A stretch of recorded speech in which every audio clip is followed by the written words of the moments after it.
Today on the Gray Report, we're talking to somebody who thinks that multifamily prices are going to be higher near the end of 2025. Let's see exactly why he thinks that, get the detailed breakdown, but also just some new pieces of data for the multifamily industry. Piece from MSCI, Trepp, Marcus Millichap, CredIQ, and RealPage. We're going to bring some original analysis, kind of what we're seeing on the front lines of the multifamily industry. As you know, we're out there at Gray Capital trying to buy deals. We're managing deals, actively talking to investors. So some unique perspective after we manage about 2,500 units, own around 7,000, and done $2 billion worth of deals over the last 10 years or so. So a little bit of an interesting perspective. Also, we talk about the market every single week here on the Gray Report. So you're going to want to stick around. Make sure you're subscribed to the Gray Capital YouTube channel. If you are not, we're in for a doozy. Let's get into it.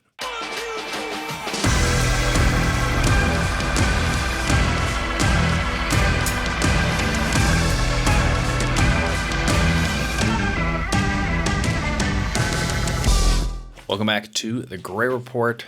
My name is Spencer Gray, host of the Gray Report, but also president and CEO of Gray Capital, a multifamily investment firm based out of Indianapolis. Joined again, Dr. Matt Bosnagel, Hello. Director of Communications and Marketing here at Gray Capital. And Matt, you put it on the line. I know. I feel. And I put Matt. It was exciting. I put you right there on the spot because I said, Matt, price is higher or lower near the end of the year. Right before we started the show, Matt thought for a second, said higher. Yeah, because it's fun. You have to make a call. It's fun to make the call. At some point, you have to, especially in an environment where things are not clear, they're uncertain. I mean, certainly staying on the sideline is an option. You know, sometimes the winning move is not to play. But oftentimes, you've got to make a decision, and it's those who take action amidst uncertainty that reap the rewards. Yeah. We've got a lot of interesting pieces talking about commercial real estate valuations, multifamily valuation, the direction of travel for cap rates. Yep. We're not talking about interest rates as much today. Maybe some relations between interest rates and cap rates and things like that. What leads you to believe then, given the uncertainty, that multifamily prices are going to be higher near the end of this year? Because we talk about distress that's going to be coming on all this stuff. What leads you to that? Well, now one thing, I could be wrong if people are already kind of overvaluing multifamily and already kind of have priced in the 2026 balancing of the market. But that do you think that that's happened? I don't think so, because I don't think that in such a way that would lead to price decreases by the end of the year. I think that there will be improving fundamentals and things are improving as the years progress. There is these articles that we're covering today. There is one article that says it's a little shaky in multifamily. One article says actually it's pretty solid. And same thing for CRE in general. There's one that says, well, actually perceived risk in CRE is quite low. And then there's another one that says, like we have right here, early warnings of CRE price problems. I will say for this article on CRE price problems, multifamily is not really one of them where you're seeing a clear trend of price declines. I think that that is this supply story and this ambiguity over performance. And the ambiguity is almost, it's a question of whether things are approaching normal or they are just kind of stagnating for another year. Yeah. And so it's not any case where things are going doom and gloom. So my assumption is there's room for a little bit more appreciation because of the improved conditions in 2026. But conditions have been bad enough for the past 2 or 3 years that I think there is room to grow out of it. It's not like we are improving on on the previous year of really gangbusters multifamily price growth. So that's, it's an easy start. I think that maybe prices have bottomed for So you're saying you can have a little bit more confidence calling for a little bit of upside when, the market, potentially has, bottomed out. We're kind of at a trough and saying, okay, there may be some upside from here, compared to going back to 2022, end of 2022 Exactly. and saying, which many were saying, well, we're going to get another, couple of years of this type of growth, and maybe even more cap rate compression, or at least cap rates are going to remain, and we're going to have rent Think growth, about and the prices psychology of will that, certainly too. continue to go up. Because it does feel like I feel nervous saying that, and I could be really really wrong, but like it's 2 years that where prices haven't really gone up that much for multifamily, and so I'm kind of ingrained to think the other way. But that also may provide the reason why they will go Yeah. up is because it's bottomed for so long. Yeah, well, it is. The psychology is interesting because you're nervous making that call, Yeah. or like anyone would be, to say no. I think that things are going to get better because obviously, like distress sells, and it's a little sexier. But it seems much more reasonable, Yeah. given the demand and given the fundamentals. Obviously, capital markets, interest rates, aside, all of the noise aside. That's a pretty reasonable suggestion. I think prices are going to increase, over the end of this year into next year, especially, when it was market consensus almost, where the majority of market participants were saying no, interest rates are going to stay low forever. Yep. Cap rates, you dream about seeing a 5% cap rate again, because the cap rates were in the 4% range. There were a lot of deals that were trading below 4% cap rates, and that was kind of the perceived new normal. And the projections that would continue, and that now in retrospect seems absolutely insane. Yeah. And there were market participants saying that, okay, we're not going to see this type of growth, and these cap rates aren't normal, especially if interest rates do somewhat normalize, which then they have. We're going to see a reversion. But on the other side, that we do have all of this, potential stress. But let's get into this piece from MSCI. Came out on June 4th. Early warnings of CRE price problems. And you did make a really good point in that, talking about commercial real estate CRE, there's a lot of nuance and a lot of different types of commercial real estate. Yep. And then between those particular asset classes, we've got different regional performance, which is just grossly different, and then markets and submarkets. Obviously, there's a lot of nuance, but sometimes we can identify national trends that do carry over. So let's talk about some of these key findings from this MSCI report. You want to bring us in, Matt? So they talk about tariff turmoil. That's the phrase that I've pulled out. I think they mentioned it 2 or 3 times, and it's fun to say. Pessimism about CRE prices. This really suggests a downturn in the third quarter. I think that's the big idea here, is that there is a lag in the current economic situation and how that information is processed through the CRE market. So near the end of the third quarter? Yeah, and ends up in transaction like pricing decisions.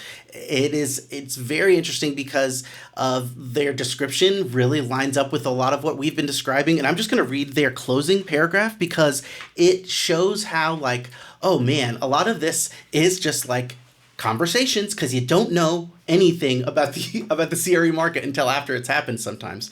It says, regardless of external factors, commercial real estate is still an opaque asset class, with information coming through slowly owing to the process around transaction. Industry professionals often gather information on the market simply by attending conferences and talking with other participants about challenges around deals underway. Talking with many of these professionals, I picked up the attitude of frustration that many had endured a great deal of pain following the interest rate shocks, only to have the rug pulled out from under them.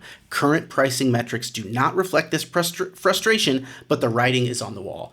That's what happened earlier this year, right? We were still worried and still talking like, well, we still have high interest rates, and then the economic uncertainty went on top of that. My question is, if we are talking about an effect that has yet to be felt in the CRE market, is it going to be felt? Is that actually going to express itself in prices? And I will say, as an assessment of this article, it does seem skewed slightly towards the office market. Yeah. The examples that he gives are from office properties. I think that was probably top of mind, at least if I could do like literary analysis of this, because he doesn't mention multifamily and all the other asset classes. If you want to show the graph here of cap rates, the graph, I'm sorry, it's above that one. See, that's perceived risk, which is increased. Anyways, the graph of office cap rates, whether that is urban office or suburban office, those two are the lines that are increasing. The rest of the real estate sectors, what's multifamily, et cetera, those are just stable. Relatively stagnant. they have certainly expanded according to this graph, but yeah, they've kind of evened out. And that was really the story last year is that, cap rates have somewhat stabilized and we were on this glide path to a, soft landing scenario and inflation was receding. And the thought was, hey, that means interest rates should recede also. But what's happened in the meantime is, literal, like wrench has been thrown into the gears, whether it's tariffs, trade negotiations, and it's created uncertainty and this perception that inflation is going to rear its head once again. And there's really not a whole lot of data that supports that. And I thought, Matt, if you go back to our analysis, really kind of just before the tariffs, during the tariffs, we suggested several scenarios. One was that we do see some inflation, albeit transitory. The other one, which I was putting some weight on, and I think, again, we don't have all the data, but so far has somewhat come to be the case is that it's almost had a deflationary effect because it has reduced economic activity, increased uncertainty, and people have stopped buying stuff and doing business. I think that's where it slowed landed down the economy. For sure. And you can see that in hiring too a little bit. Yeah. But the perception though, is that inflation is really high. Yeah, I know, and they're having like the right effect to it, but the reality is not necessarily true either. Inflation isn't that high, and it's probably because they thought it was, and they're just reducing their spending decisions. And you can see it trickling out, even and maybe I forget where I was hearing it, maybe from you. Apartment operators are thinking the same thing as sometimes the consumers are, and they're kind of holding on and preferring occupancy over rent growth. Yeah. So the way that that's communicated is interesting. I don't know if AI is making those decisions. The vibe check on AI, but it's very interesting, and it totally makes sense that there is an effect between this economic uncertainty, vibes, economic sentiment, or whatever in the multifamily market. I think on the renter side, that makes total sense to me. And on the kind of property management side, a landlord's like, oh, I don't want to take this risk, this perceived risk. But on the investor side, that's where it's a great big question mark to me, because I can see an investor thinking 2-3 steps ahead. They're not planning for this transitory thing. They're planning for 2026, and that's what I was referencing before. There's a good chance that that's already priced in. That people are, whenever they're thinking about investing, they're not thinking about, you got to get over this hump. In which part do you think is priced in? The 2026 part. Which rent growth, price declines. My assumption would be the pricing of 2026 is an understanding that perhaps lower supply trends and a return to rent growth. So like a greater confidence. It's ignoring the short-term pain for this like island of utopia stability of 2026. That is definitely the narrative that I'm hearing. I was had a conversation with a large institutional investor earlier today, and they echo that exactly. That supply is receding, strong fundamentals for rent growth over the next 5 to 7 years, and this could be really. They believe this is the beginning of kind of like the next cycle. Yeah. But it's. There's very few deals out there, and being able to communicate that story to investors is difficult. And not just the story, but the returns don't necessarily look as good because underwriting is difficult. You don't want to be too aggressive in an uncertain environment because again, just that the range, standard deviation is so wide. Yeah, you can show good looking underwriting, but then you can also show how the deal fails. Yeah, and so if everyone says their underwriting is conservative, which is pretty much BS. Yeah. It's just underwrite how you underwrite realistically. Yeah. But if so, you don't have the data necessarily to quantify, strong rent increases in future years when supply recedes. I mean, you have an idea, but you're somewhat throwing a dart at the wall. I mean, we're doing a lot of statistical analysis to try to figure some of that out. But then, so your cash on cash yields are relatively lower, and a lot of real estate investors invest historically in real estate as like a proxy for bonds and to generate income in cash on cash returns, especially in an environment of the last cycle where you can put your money into a bank account and you're earning 0.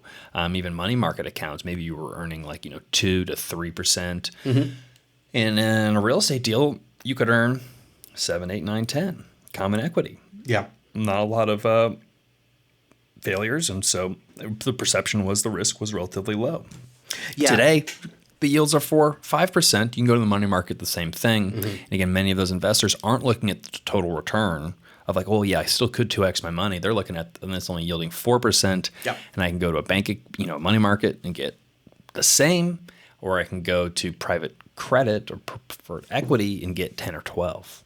Yeah. Why should I do real estate? Well, and no, it is a good argument. If you're kind of looking at cash flow purely, I think a lot of this is you would have to do some educating on the difference between like kind of cash flow and appreciation and how much at the very end of the cycle that it would be. But I do think kind of going back to my hot take on whether property values for multifamily will increase or not is I'm kind of thinking too. Okay, in what situation would they go down?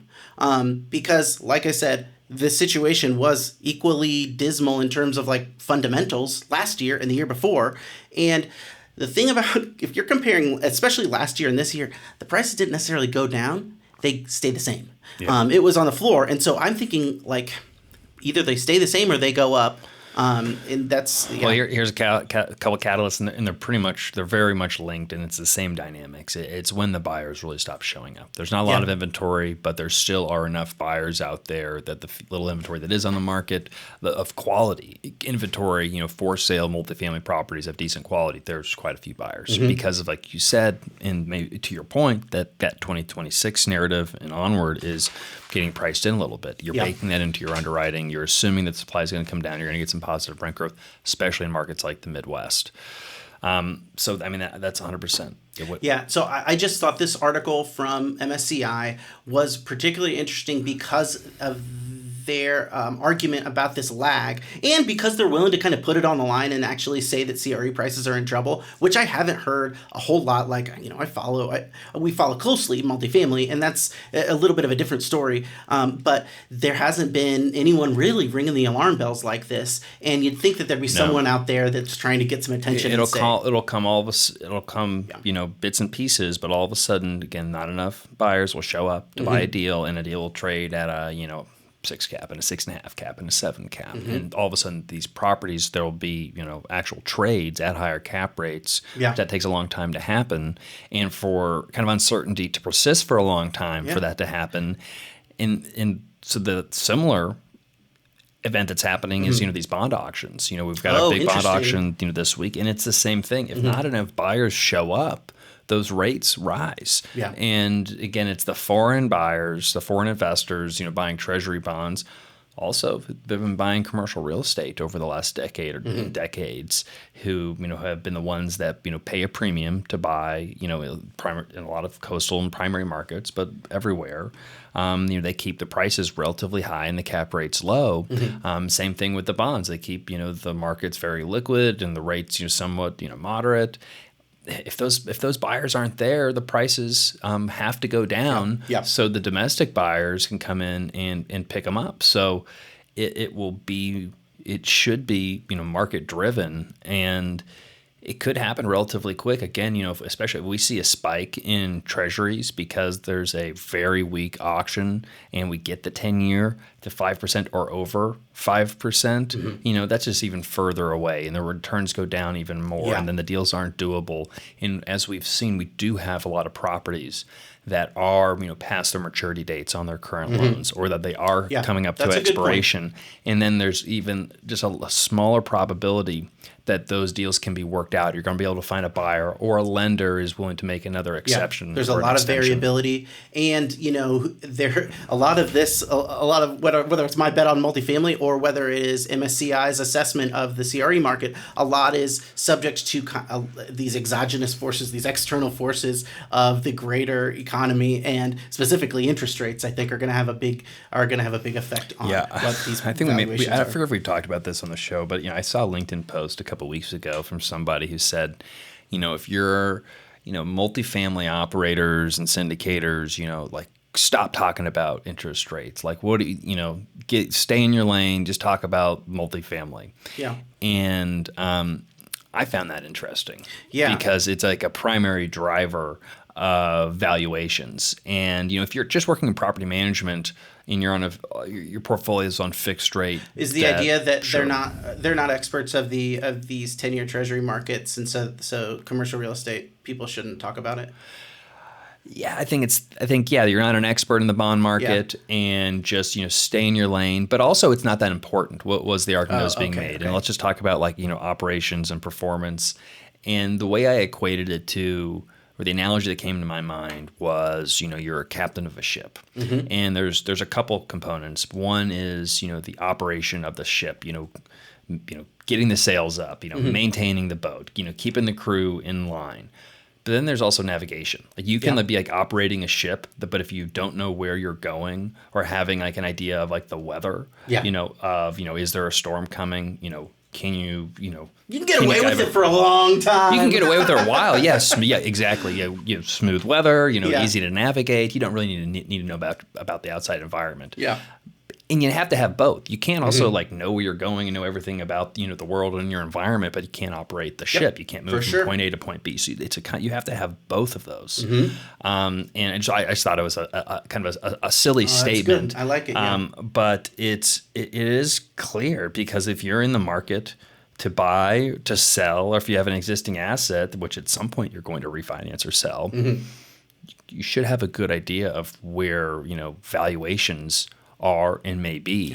Look at this chart here. That's what I was thinking of when if we're not supposed to think about interest rates, then you may be passing up a big opportunity, because when interest rates hit the floor, the spread between cap rates and 10-year treasury was incredibly wide. And the point over here that they're making with this graph is that cap rates and 10-year treasuries don't move in lockstep. Yes, that is true technically, but it's not as they are not independent of each other. And that spread moved from wide to super narrow awfully quick. And if you're not paying attention to interest rates, then you miss out on all of that opportunity. The size of that gap is profits for investors. 100%. I remember all of those periods of time, and I remember making videos about how that spread was the widest that it's ever been. And we talked a lot about locking interest rates at that period of time, which we did lock a lot of debt at that period of time. Glad we did. The very few loans we properties we acquired with floating rate loans, wish we would have locked the debt. Those deals are fine, but they would have been doing even better if we had fixed the debt. And now, again, it's really clear. The spreads are thin. They're tiny, especially when cap rates were still so low. That was a period where no deals could be done. I mean, we were, sending counter offers in that were, 20, 30% below what they were asking. And it seemed like, and we were confident we were putting the offers in. It was nervous because you don't want to offend anybody. But eventually prices have been correcting, and we're seeing those 20% kind of discounts to peak pricing. The question is, are those discounts enough? That's what investors are asking. Very good point. Let's move on to TREP. So this is just it's very similar article, and actually I want to show this. The graph they have is the exact same topic. They show the different. I'm sorry, it's the graph below this. The spread over the 10-year treasury for different asset types, and just like the chart from MSCI, you see a narrowing. This is. It's a little bit, visualization is slightly different, but it's the same story. Spreads are narrowing, and even I would say particularly this quarter, there was a drop. So that a little bit contradicts MSCI's general point, where in this past, the first, second quarter, there's some uncertainty that could be expressed in the market by Q3. If anything, the point of this TREP article was the quote that that spreads have trended lower, a telltale sign of investor confidence. More recently, multifamily and industrial trade at the tightest spreads. Retail's fallen in a flight to quality. I think that it is an expression of investor confidence.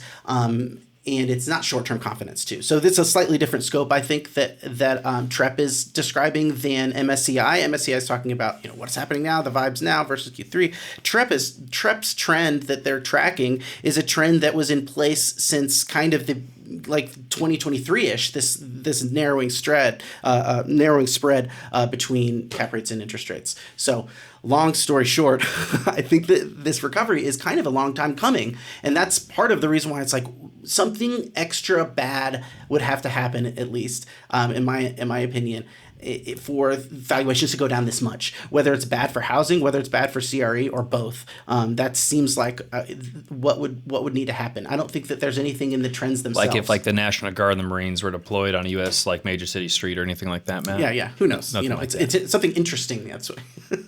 So Marcus Millichap did a video. John Chang, another great video that Marcus Millichap produced. You can check out the whole video. It's not that long, but we cut out a couple screenshots. Talking about just some of the relations, talking about these cap rate trends by class, looking at Class A and Class B and C, and there's a convergence. Yeah. So we talked about narrowing spreads. This is happening here among specific property types, and they call it. John Chang in the video calls them spreads. I kind of like calling them ranges, but sort of range of spread. Whatever you want to call them. There is the spread of range. The first is that I really appreciated is as I think a unique contribution. He's not talking about the spreads between the cap rates and interest rates. He's talking about the spreads between like a Class A property right here and the Class B and C property. And he's also talking about regional spreads. So a spread between a secondary city and a primary city, or a tertiary city and a primary city. And then so he ultimately has like the ultimate spread is between the lowest class property, like the not quite so nice property in a very small town, and then compare that to the nicest Class A property in the biggest, expensive city. So for multifamily, that spread is 250 basis points. 4.7 is the cap rate for the nicest of the nice, and 7.2 is the cap rate for the not quite nice at all. And that is the smallest spread of all of the property types listed here.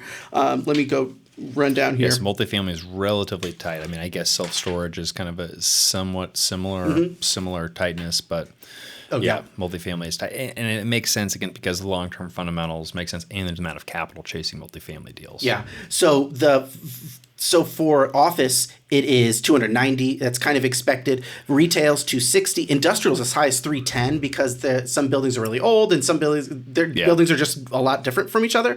Hotels is crazy, 500 basis points, 5% difference. Oh, I guess more than 5% here. I mean, there's a difference between the St. Regis and That's what I'm thinking. Yeah, like you can get really nicer. Inn. I'm arguably probably nicer hotels than you can get multifamily if you're like getting creme de la creme, and you can get also really, really, really bad hotels. So exactly. I wonder too are you people more likely to build a hotel in a smaller town than they are to build like apartments there? It depends on. I mean, there's a lot of sub asset classes of hospitality. I mean, you have your like roadside, kind of one night,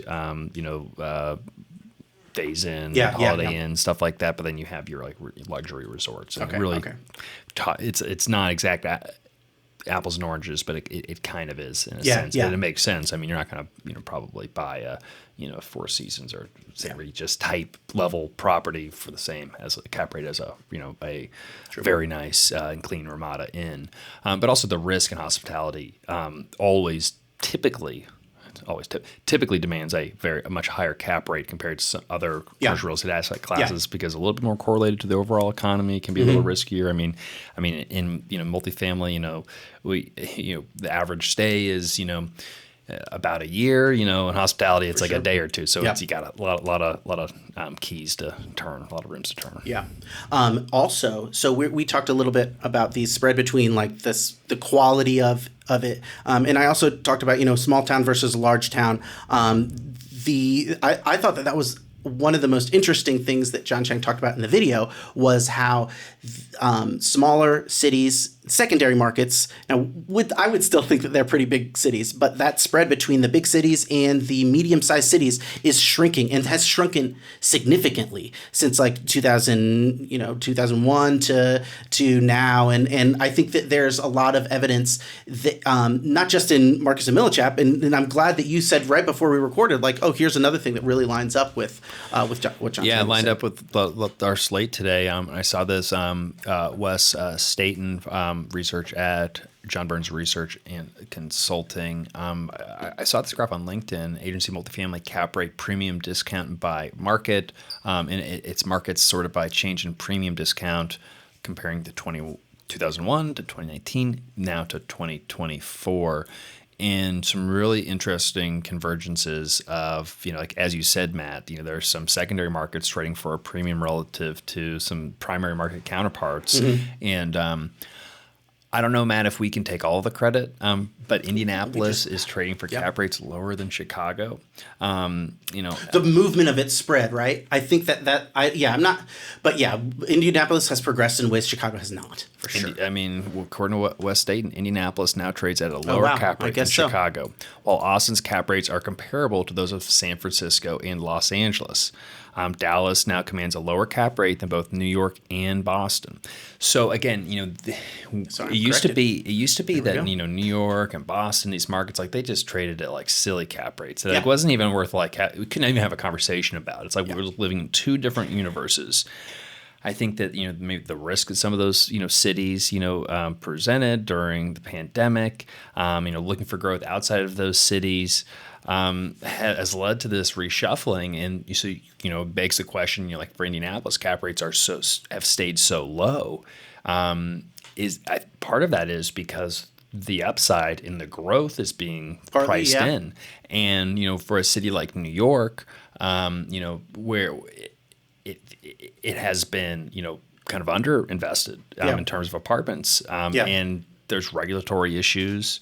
But it's fascinating. It begs the question, do you start looking at some of these primary markets to get some decent yields? Because, again, you think, buying main on main in New York City should pay a premium versus buying main on main in Indianapolis. And what John Chang was noting was this process that is represented on this chart by, I think, the light blue squares, which show, and the lower the square means the more that cap rates have compressed. That's what I'm understanding. So the lower the squares is like the better the market is, basically. Right.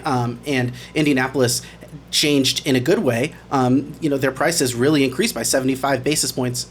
Cap rates compressed by 75 basis points. And my point was, John Chang's point was, people are going into the smaller cities, and I think part of it is just they recognize that the risk is actually probably pretty much the same. If they live and they pay for their apartments just like everyone else, and they're not, tearing them up, and the population is steady and stable, then what's the difference between an Indianapolis and a New York or a San Francisco or Chicago? Yeah, the risk is the same, but there's also growth. Again, like Dallas is growing. Like New York is not growing. And Dallas is adding apartments. New York is not adding as many apartments. It's all kind of what the net is. Yeah. But same thing, like San Francisco and Austin. San Francisco, people are leaving San Francisco. Austin, a ton of people are moving to Austin. So if you're talking of, cap rate is a function, again, we talk about what cap rates mean, talking about, yield and valuation metrics and, comparing different assets. If it is also a tool to like a forecasting mechanism also, a lower cap rate indicates that there's perceived future growth. It doesn't mean that it will happen. It's just that there's that perception. The reason why Austin traded at such low cap rates back in 2021, 2022 is the perception of significant growth. Now, they were correct that there was population growth. It's just what they missed out on, which is the actual metric that moves the needle, is rent growth and net operating income growth, NOI growth, which hasn't taken place. But I think, again, Midwest, I think we're likely to see, some, again, Columbus is, pretty low. Not as big change between 2019 and 2024. But still, there's been some cap rate compression.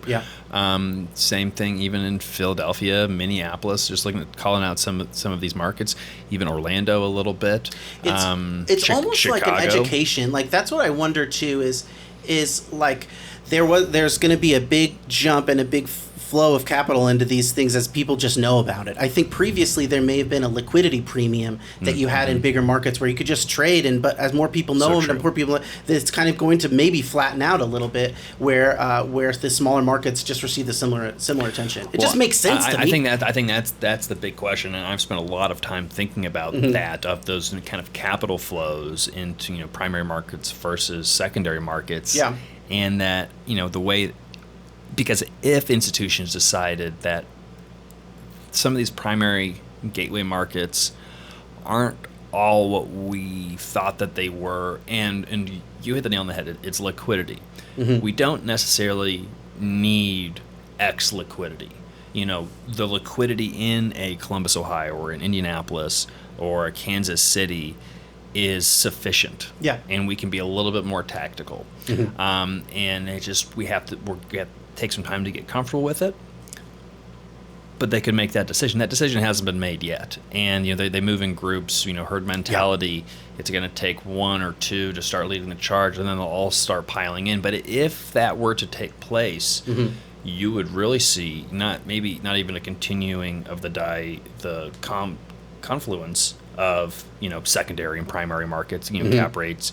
But you may even see some secondary markets overtake primary markets, which like that's happening in comparing Indianapolis to Chicago. But what's interesting about Indianapolis and Chicago is again, there's a lot of nuance to this story, but Chicago, because it's been underinvested for so long because of taxes and regulation and a lot of we're not far from Chicago. We would love to invest in Chicago if it wasn't for some of the things we just said. Yeah, it's we don't invest really in Illinois at all, even though it's geographically in direct proximity to us, and we like to invest close, in proximity.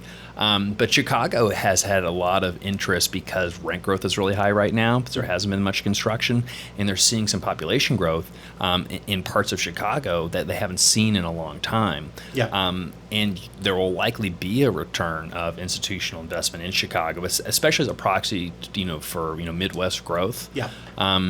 But Chicago still has its issues. But the fact that Indy is trading, again, lower cap rates in Chicago is a little fascinating. Yeah. There's a little bit of a leveling. I think that performance is diverging, fundamentals for multifamily are going to be are a whole lot different. Yeah. But I think that it just seems like as more people come into the multifamily market, people are going to pick up on these what's really the difference between one city and the other? Does that really matter to the bottom line, or am I just or do I just not know about it yet? And I think that the number of people that don't know about it yet is going to shrink.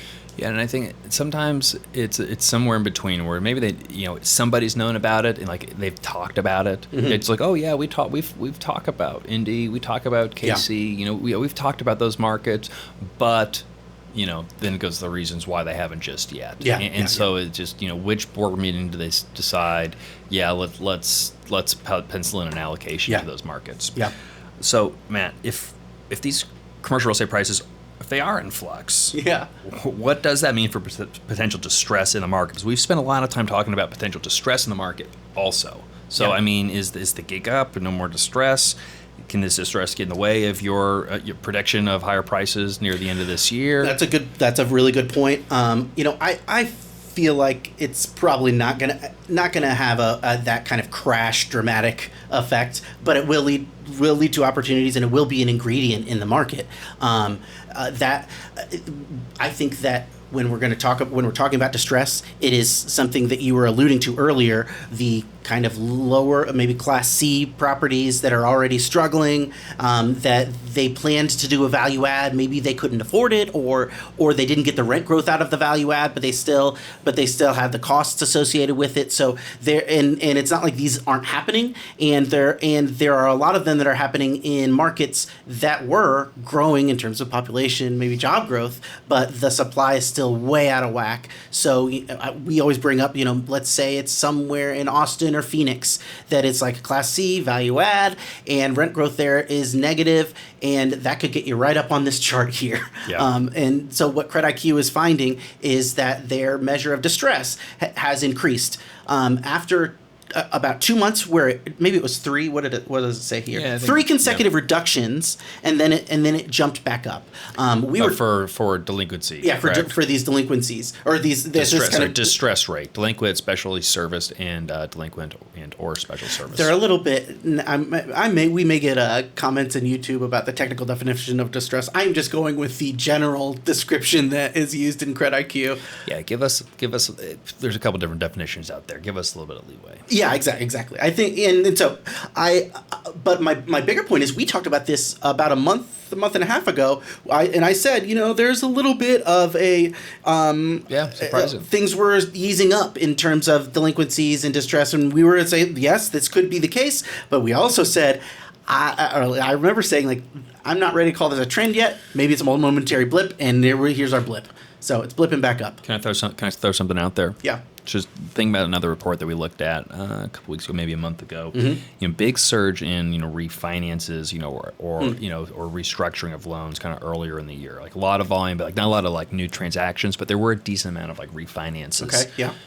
So if someone refinances, they do a cash in, they kind of reset, their overall debt load, the interest rate, they kind of right size the loan, assuming they would do that in an outcome that would put them in a non-distressed situation. So I guess the question is, is this reflecting actual improvement in property performance, or is this taking some of those delinquent or distressed properties and loans off the books, shifting them into kind of performing because the debt has been right sized, because essentially an injection of capital and a restructuring of the capital stack. No, that makes sense. And I'm not saying that is absolutely the case. I'm just saying that those two things have this kind of overlaps. Yeah. It makes me think that there may be like a upper threshold where that it'll reach before then some people will have to be forced to do that, and it won't. And I mean, there has been some. I mean, we'll talk about fundamentals here in a second, but I mean, this also overlays with prime leasing season, which has been subdued relative to expectations in previous years, but there has been some, positive momentum, some positive, month over month rent growth, even, depending on who you ask, maybe even some positive year over year rent growth. Obviously in different markets, can tell a very different story. But let's say that, again, there's just been a little bit of growth. And so, that could have been the difference, putting someone's, income statement in a position of where they can actually cover that debt service with a little bit of cash afterwards. Those are the two factors. I put a little bit less weight on that one though, because I don't think there's been enough movement. The fundamentals are largely unchanged, and what we can talk about them in a little bit. A couple dollars more, an average rent per month. Isn't going to save your property. Agreed. Over 3 months of leasing. Totally. Talking, dozens of leases. Property. That's what that is really surprising, and I think that those decisions will be probably made between the banks and them. That's the meaningful decision. It's not the meaningful. The meaningful data is not a couple dollars of debt growth of rent growth. It is the culmination of years of stagnant growth and low NOI or negative. I want to talk about the breakdown of these as well. So distressed loan payment status, the biggest chunk of these are non-performing matured loans. 38.6 of these distressed loans that they're tracking are. And this is all CMBS, category. I believe. Correct. I'm not sure what they capture. I think that I'm they pretty capture. Sure. Okay. Let's assume it is until we see otherwise. In which I think it's a decent proxy. I mean, obviously the majority of loans in multifamily are Fannie and Freddie, and then there's CLO, which is more of like your bridge loans and bank loans, and then there's like debt funds, and then there's the conduit, the CMBS market. Obviously different terms, but there overlap in, I guess, origination periods. So even if we're just looking at CMBS, it gives us a little bit of a bellwether. That's a big chunk. It represents billions of dollars of matured loans that are not performing. I mean, only less than 18% are current. I mean, I think that is, we can break it down between how delinquent or, in a grace period, performing but are, matured. But I guess that's fine. So I could say 40% of the market. So we can throw in the performing matured, although again, they've gone past the maturity data. I'm just wondering, what's up? Maybe they're performing, but it doesn't mean that the value's there. The values could still be underwater. So, 20% is just current, 40% is current, but half of that they've blown past their maturity date. Then 80% is either past the maturity date or non-performing. Yeah. And almost 55, close to 60%, doing some quick math, is non-performing past its maturity date or in some stage of delinquency or non-performant or grace period.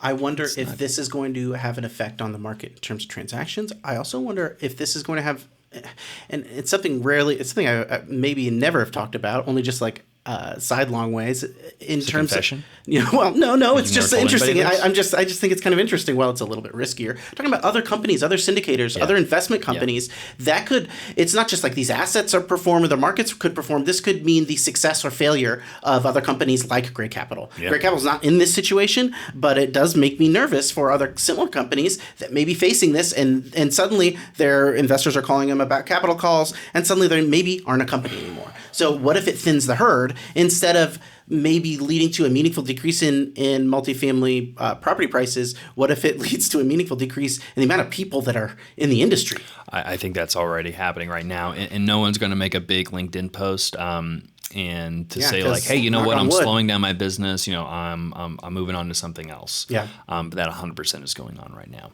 I mean, from folks that were just getting started and like there's no deals to do. It's hard to raise the capital. Mm-hmm. It's hard to find the deals, win the deals, especially if you don't have a track record. It's hard to do just any kind of volume of deals, just support like a business. Like there's certainly like scale that is required to continue to operate in this business meaningfully if you want to be a true operator. Just having one deal doesn't pay the bills. It doesn't kind of pay you enough to eat unless you're just charging so many crazy fees. But then it's hard. You're not going to be able to raise the deal's not going to pencil. Not going to be able to raise the money doing that. Yeah. I mean, for like great capital, which we're large enough where we can sustain, and we did a lot. We did a lot of deals prior to COVID. I mean, we did a lot of deals prior to COVID before we brought property management in house and all of that. So we were going through exits throughout 2019, a little less, not really a lot in 2020, but 2019, 2021, 2022, 2023, we had exits in all of those years that were all profitable and successful that allowed us to kind of capitalize in a way to sustain a period of lower transaction volumes because most real estate businesses, not all, do rely on transactions to a degree to kind of cover ongoing operating expenses. Yeah. We have recurring revenue from our property management fees, asset management fees, but in that pays for a big chunk of our operations, but it doesn't cover the whole whole boat. So we're in a position of where it's like, we don't need a deal, but like, a deal would be good. Alex and I, we've invested more cash into the company and, we're going to continue to do that. Mm-hmm. But if we were in a position where we had to do that, plus we had deals that were suffering. Yeah. We're incredibly fortunate through decisions we made, some luck, through a lot of different factors. We don't have any deals that are distressed or we can't pay the mortgage. All of our deals are distributing. All of our deals are in the mid 90% range. Up to like 99% occupied. We've got one deal in the mid 80s, but we've got plenty of debt service. We've got a healthy DSCR. Mm-hmm. We bought it right. We're still in the middle of we bought it. We've owned it for about a year. Yeah. So like we're still seasoning. Going through the plan. But like the portfolio's in pretty good shape. Allows us to sleep really well at night. If I had deals that were underwater, we couldn't pay the debt service, we were issuing capital calls to investors, or we were thinking about issuing capital calls to investors, or if we had loan maturities that are coming up. We had one deal. I think about it a lot. How do they do it? How do they do it? How do they sleep at night? How do they sleep at night? How do they go to work and not like sweat through their clothes thinking about what the next day is gonna hold? Yeah, How do they look people in the eye? There's a lot of, you have to have some you have to be resilient and optimistic mm-hmm. and be creative and figure stuff out. And there's some, there's some stories, so people figuring it out. Nitya Capital. They just secured like a $700 million big refinance for a portfolio of properties in the Sun Belt. Properties, again, I don't know, no knowledge about the deal or like the properties, or no much about Nitya Capital, but other than they're a pretty decent sized operator and bought a lot over the last couple of years, and one of those groups that you could put in you could see them being in a tough spot because they bought a lot with probably floating rate debt in the Sun Belt. Yeah. They were able to restructure those loans. I don't know how much cash they had to put in, but they at least got them to a point where we were able to negotiate it to where it's like, or we can at least live to fight another day. Yeah. And they'll probably get to the other side, maybe. Again, without any inside knowledge of the deals. There's other groups like the Tides Equities guys that, they're getting full recourse guarantees being called. Yeah. Different story. I'm sure they've got some of it worked out. Some of it they haven't been able to work out. But for the right operator, there are deals to be made. And again, you've brought it up, all of a sudden, it's a lot different if you own, the bank, $100 versus $100 million. Yeah. And if you own $700 million, there's a little bit of incentive for the bank to work with you and make a deal. So, again, certain operators can navigate it. Others will not be able to. And back to your earlier point, should thin the market a little bit. And that's what happens in markets. It got a little bit easier than it should have been during a period of time, starting, call it before 2020, 2017 or so, because interest rates were low, there were rent growth, and there was steady cap rate compression. And our business model was super straightforward. Our tactics were different then because it wouldn't work. We did a lot of, and again, all of this is causing bridge loans, but we used to do a ton of bridge loans. Yeah. We would do bridge to HUD. So we'd take out a bridge loan, including a line of credit for a rehab. So we'd be doing a value add deal. We would get a loan for the rehab. We would execute the rehab within 9 to 12 months, start moving rents. Oftentimes we were getting rent bumps without doing even much of the rehab. Yeah. And then we would take the bridge loan out with a basically pre-planned HUD 223F loan, fixed rate financing. We would lock the rate for 35 years. Yeah. And that was kind of the business plan. You do a value add, you do the work, you get rents, you fix the debt, things make and you sense and you cash flow it. And we were cash flowing 9, 10, 11% year one. Yeah. And then when you put the full amortizing 223F loan on it, you're still cash flowing 8%. It was great. And you're amortizing the debt. And you needed to know, you had to put all the pieces together. Yeah. You had to be knowledgeable of it, and you certainly had to know enough. But it was relatively straightforward, at least in my perception of going back thinking about it. Today it's much more nuanced, and the execution is different. It's not clear. Yeah. Look at these, we got two takes on the CRE market. We got two takes on the multifamily market. There's a lot that's unclear. I still want to go back to something that I was saying earlier is like investors, I think a lot of them are thinking about 2026. Yeah, there's maybe a lag between current vibes and like later actual prices, but I don't think that investors are thinking about the later prices. I think they're thinking even past that. Yeah. And that's maybe just the nature of those investments. I'm getting those vibes as well. I was at an investment conference last week and just talked to a lot of folks, and I am hearing people say that. I think that the kind of word is that like, hey, we've stopped building. Yeah. Again, I'm getting these are anecdotes, but the number of developers that have reached out to Great Capital in the last 2 weeks. Interesting. And then if I think back the last 6 months, it's staggering. Yeah. Multiples over previous years who are coming to Great Capital for development equity, like JV development equity. Okay. It's not something we really do. It's not something that we are opposed to. It's not been our bread and butter. It's not been our strategy. I think that if you can find a development deal that really pencils and actually pencils, it would be interesting right now because you'd be delivering when no one else is delivering. Yeah. And so, and I was scratching my head because I'm like, I heard that no one's developing, but all these developers are coming to us saying like, we're going to build here, we're going to build here, we're going to build there. And they're like, if you're interested in probably funding because our the first people projects. said no. Well, and I'm like, you're not. I'm like, we're not the first. We're not the first person. Exactly. I'm like, why? I'm like, we're talking about big national developers that are coming to us. And I'm like, if you're coming to Great Capital, not because we're not like a legitimate firm that they're coming to us because that we can raise the money and that we have a track record and we raised $50 million last year, and so they're like, You think Gray Capital could raise us the money? Yeah, I just don't think we're the first on the list. No, but it shows it's like, maybe none of this stuff is getting built. Yeah. Because they're coming to us. That's a really good point. All these projects that are entitled, I'm like, but who's funding it? Where's the money coming from? Yeah. So, that's very interesting. Even from the very beginning of these projects, that could extend the tail a little bit of this. Right now, it's kind of perceived, but I think it's fairly set in stone of the construction. I mean, it's perceived, but I mean, we see the starts. I mean, it's they're down. I mean, unless they're going to speed up the construction timeline, you can build faster, and it's all announced next week. And, it's not going to happen. Me and John Chapman are he's our intern, but do we have a title for him that is beyond intern? What do you think? I don't know. I think he could be like research analyst, some kind of math genius intern.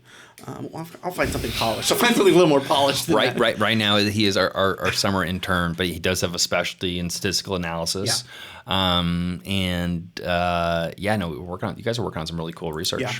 We just finding the ways that, and what reminded me of this is we're finding that there could be these high supply markets. They pop up back to positive very quickly. Yeah. A lot more quickly than we thought. We thought, oh man, they're down now. They're going to be down and out forever. But never say never. And the recovery could be quicker than anticipated. And so much to the effect where we ourselves are second guessing, like, is there a threshold where supply gets so high where job growth no longer drives rents higher, as a factor? So that's kind of what we're dealing with. But if the math works throughout, if it's a kind of linear thing, then there could be rent growth, positive rent growth in Austin and other similar places quicker than one might think. Which is interesting because when that data started trickling out and we started talking about it, it was like, this can't be right. Like Austin seeing positive rent growth, kind of Q2 of 26 next year, and even John, who's doing the stats work, was like, he's like, I think that's just too aggressive. And part of the challenge is COVID just throws out these huge range of numbers that it's hard for like the algorithms to really kind of make sense of it all. But two factors. One, like, there is a lot of growth. There is a lot of absorption. There's been positive absorption. I'm talking about Austin now for the last couple of quarters. That's outpacing the new supply. Yeah. They still have negative rent growth. But also, we're talking about, base effects of they've had negative rent growth now for going on 3 years. So like negative, 12, 15% rent growth over the last, 2.5 years or so, plus or minus. So to say that they're going to have 2% rent growth, nominally, that's really not that much. I mean, so that's like basically saying like, rents were $2,500 and, they've come down to, let's say, $2,000 and now they're going to come up to, $2,025. Yeah. It's like, okay, well, you know what? That's still a lot cheaper than it was a couple of years ago. Yeah. And the market probably can bear that, given incomes and wages in Austin. And that growth is so strong that I think that we are going to be surprised that there'll be a little bit of a snapback because we've gone from an extreme high supply to then we're going to be in an extreme low supply, tight market, and it's going to happen much faster than investors will be able to react. Yeah. So you have to buy kind of now, going on Matt's idea that prices are going to be higher, ignoring the fear of potential, not ignoring, but almost looking through distress. Put it in your factor, but that's not going to be the moment you're dealing with. Yeah. Super interesting. I don't know if you want to cover these just a couple of snapshots, and we can dig into them specifically a little later. I did want to mention, just like CRE prices are there's just some question marks. There's also some question marks about apartment performance as well. I noted a little bit of the regional insights that I've learned, and that we've kind of been learning with our research, but that's also aligns well with what RealPage data and what Yardi Matrix data has found too, that some of these markets, Yardi pulls out Denver as an example of one with actually had a high supply, high month over month rent growth. But the difference between RealPage analytics and the Yardi Matrix research report is year over year for RealPage, 0.7. Year over year for Yardi Matrix, 1.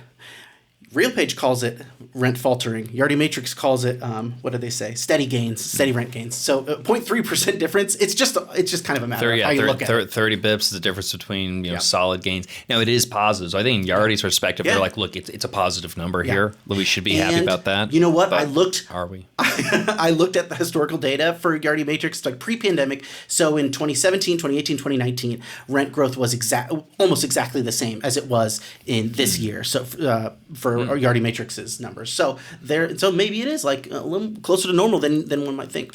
Could be. But RealPage regionally, Midwest leading for rent growth.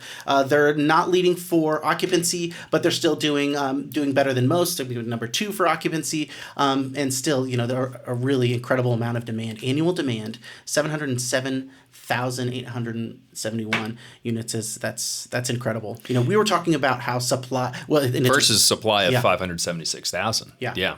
Crazy. It's like 50% more demand than supply, maybe a little less, but still, that's a lot. So that is essentially the assessment of RealPage was it's a little bit of a bumpy road, a mild reading, and not as good as it could be. And Yardi Matrix said that it was okay. There's some reason maybe for some confidence going forward, but it's it's not as I don't think even the Yardi Matrix number is as good as it could be, even though it lines up well with what was happening in 2018, 2019 and stuff like that. So I'm just looking for a little bit more of a recovery, and that may not be in the cards for the summer, and it may be very similar to 2024 as we've been tracking. So this is why I wanted to bring this in, because we've covered information from apartment list, either it was a week or two ago, or maybe it was a week ago, and said like, all right, rent growth, watch this is a continuing trend of lower than expected performance. And I was like, let's wait till the Yardi info comes in and the RealPage info, and they are largely saying the same thing. This is like 2 out of 3, and I'll check on CoStar, but I'm sure that the information will be very similar. This is not an unambiguous recovery from last year. It's probably going to look a lot like last year when it comes to rent growth. Man, Groundhog Day. Yeah, I know. Once again. Yeah. Well, Matt, incredible reports. I think that we learned a lot today. I think the folks on YouTube and wherever you're listening to your podcast probably learned a little bit. To make sure you leave a comment below, ask a question if you want a topic covered on future episodes of the Gray Report. We'd love to get your feedback. And again, if you're not subscribed to Gray Capital YouTube channel, you can go ahead, subscribe there. Again, you can find us on all of your favorite podcast locations. So you don't just have to be watching it on your phone or computer. Drop it on in the car, have a good time. And we do have some research reports that are out now. We have some new research reports that we're going to be publishing very soon. It's really exciting. We kind of tease a little bit of that today. So the best way to do that is make sure you're signed up for the Gray Capital newsletter, the Gray Report, which you can go to graycapitalllc.com. You'll see a button. You sign up for it. It's the best multifamily newsletter that's out there. It's going to be delivered Thursday morning at 8:30 Eastern Standard Time. And a little supplement on Sunday if you like it. You'll love it. You'll love it. Because we're raising the Midwest Multifamily Fund for accredited investors here at Gray Capital. We're going to have direct deals. We're navigating this market right there with you, trying to bring you the most up-to-date information so we can make some informed decisions collectively together.